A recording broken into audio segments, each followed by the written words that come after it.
தருமபுரி மக்களவை தொகுதி திமுக வேட்பாளர் மணி சிவாடி கிராமத்தில் இளைஞர்களுடன் கைப்பந்து விளையாடி வாக்கு சேகரித்தார். இது குறித்தான கூடுதல் விவரங்களுடன் இணைக்கிறார் செய்தியாளர் வெற்றிவேல். வணக்கம் வெற்றிவேல், விவரங்கள். வணக்கம். அதாவது பார்த்தோம்னா தருமபுரி நாடாளுமன்ற தொகுதியில திமுக சார்பில் வழக்கறிஞர் மணி போட்டியிடுறாரு. இவரு போட்டியிடுற இந்த ஆண்டுல கடந்த சில தினங்களா கிராமமா இருக்கட்டும், வில்லேஜ்ல இருக்க, அப்புறம் நகர பகுதியில இருக்கட்டும், அப்புறம் விவசாய தோட்டங்கள்ல இருக்கட்டும் போயிட்டு பொதுமக்களை சந்திச்சு ஓட்டு கேட்டுருக்காரு. அது மட்டும் இல்லாம இன்னைக்கு சிவாடி, கெங்கலாபுரம், பாளையம், தண்டுக்காரம்பட்டி, ஏலகிரி உள்ளிட்ட கிராம பகுதிகளுக்கு வேன் பிரச்சாரம் செஞ்சாரு.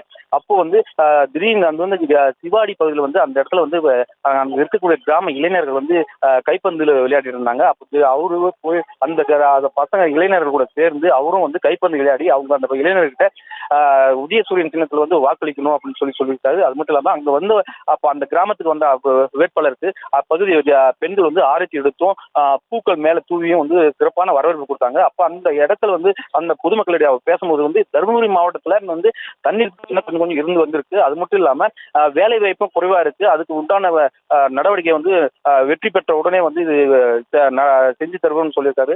தண்ணீர் பிரச்சனையை அந்த இருக்கிற காவிரி உபரிநீர் திட்டம் நிச்சயமா இந்த ஒரு வருஷம் 2 வருஷத்துக்குள்ள நிறைவேற்றப்படும் அப்படின்னு சொல்லியிருக்காரு. அது மட்டும் இல்லாம தருமபுரி மாவட்டத்தில் சிப்காட் கொண்டு வருவோம், அப்போ இருக்கக்கூடிய இந்த இளைஞர்களுக்கு வேலை வாய்ப்பு அதிகரிக்க முடியும் அப்படின்னு சொல்லியிருக்காரு.